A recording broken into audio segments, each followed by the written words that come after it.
Since this will air on October 31st, my director suggested that I do a Halloween show. Since my director is also my editor, I decided to listen to him.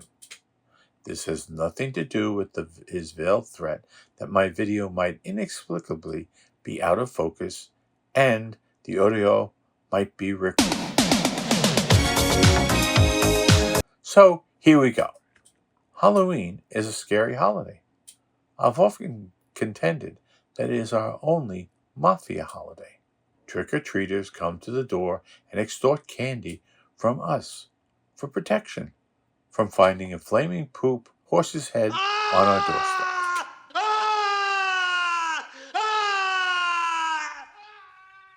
Halloween has its roots in Celtic festival of Samhain, a pagan religious celebration to welcome the harvest at the end of summer, when people would light bonfires and wear animal costumes to ward off ghosts. They would also offer animal sacrifices. The Celtic year ended on October 31st, and according to their beliefs, that was when the boundaries of the dead and living worlds were blurred, and the ghosts of the dead could return to the living world. I hesitate mentioning these facts because the MAGAverse will pervert this into the Democrats are dressing up in the traditional Halloween costumes as animals and demanding the home offer not only candy, but litter boxes. And I shudder to think what response the animal sacrifices would bring. Halloween may be scary, but there is something scarier: the upcoming election.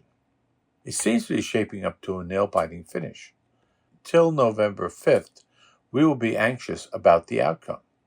If Harris wins, Trump will say it was rigged, and he is already priming his supporters to be cannon fodder. I say that they will be cannon fodder because Biden will call out the troops, and they will be armed and authorized to use deadly force.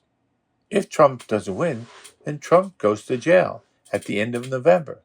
Then there will be protests, perhaps in New York or maybe in D.C. Trump's other cases will be prosecuted, and Trump will spend the rest of his life in jail. If the unthinkable happens and Trump is reelected, then our lives will never be the same. Trump will seek to be a dictator, not just on day one, but for life. He will put loyal followers in the military, and when protests arise, he will declare martial law and suspend habeas corpus. He will imprison all the people who opposed him. He will declare himself king so that his children can continue in power. He will disband the Congress and the Supreme Court and eliminate the office of vice president because his heirs will be his successors. He will deport immigrants and set up concentration camps for non-immigrants. He will set up a state news service loyal to him. He will ban any entertainment that is critical of him. The Proud Boys will be his Gestapo, and you will pledge allegiance to him. He will realize that someone might try to assassinate him, so he will take away the guns from your cold at hand, cold at hand, cold at hand, cold at hand. He will invalidate all LGBTQ marriages, and any children from the marriages will be put up for adoption. There is another scenario that also might happen. J.D. Vance would declare Trump incompetent and succeed to the presidency. It's pretty obvious to all but the MAGA cult that Trump is in bad shape physically and mentally. The late, great Hannibal Lecter is a wonderful man. He oftentimes would have a friend for dinner. This is inflation. This is tic-tac. This is tic-tac. The rich donors don't want to change your government as much as they wanted to favor them. Originally, it looked like Trump was a sure bet for president. Biden had been showing signs of age before the Republican convention, and the truth was that so is Trump. The rich knew that Trump would continue to reward the rich with tax cuts and deregulation, so they backed what they thought was the winner. Before the convention, Trump became more focused on himself than the rich. The rich needed an insurance policy. Why not put a rich man's puppet in the vice presidential spot? Vance was mentored by Peter Thiel, who, along with Elon Musk, just so happened to be founders of PayPal. Putting Vance in the second spot assured that Trump's megalomania would not get in the way. Then Harris got the nomination, and they ran an alternate fact scenario by staging an assassination attempt. They screwed up by getting a Republican for the attempt because they wanted to blame the Democrats.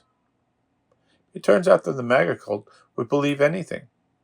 So Vance started implying that the Democrats were responsible, setting up a case for plausible deniability. If they take the presidency, Vance has already set the groundwork to blame the Democrats. The good news is that Trump's nightmare playbook won't go into effect if you vote for Harris. This is the part where I'm supposed to beg you to subscribe. I'm not sure that begging works. So I'm going to use threats. That's right. If you don't subscribe, I'm going to have to go to OnlyFans. I know what you're saying. That will ruin the platform. And you're right. So, if not for me, do it for all the young girls who have sold their souls for Coach bags. And, if you're feeling generous, buy me a coffee. It will help while I'm looking at bikinis.